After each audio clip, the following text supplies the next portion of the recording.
আজ আমার খুব ডালপুরি টাইপের কিছু খেতে মন চাচ্ছিল।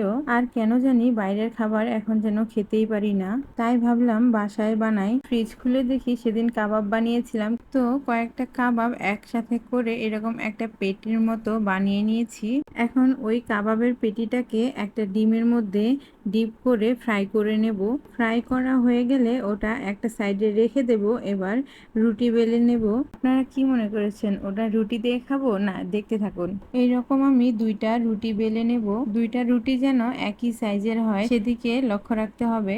এবার কি করতে হবে, আগে থেকে ভেজে রাখা কাবাবের পেটিটাকে রুটির উপরে একটি কাঁটা চামচের সাহায্যে ভালো মতো ছড়িয়ে দিতে হবে।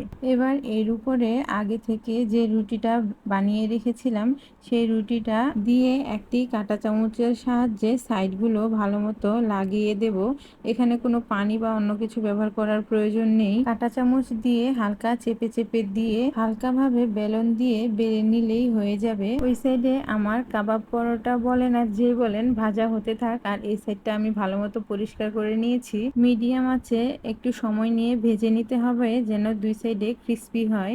এই তো আমার কাবাব পরোটা রেডি। এবার ট্রাই করার পালা। এটা আমি প্রথমবার ট্রাই করলাম, খেতে কিন্তু ভালোই হয়েছিল। আমি এটা চায়ের সঙ্গে খেয়েছি। ডালপুরির স্বাদ আজকে কাবাব পরোটা দিয়ে মিটালাম। আর ভিডিওটি কেমন হয়েছে অবশ্যই জানাবেন।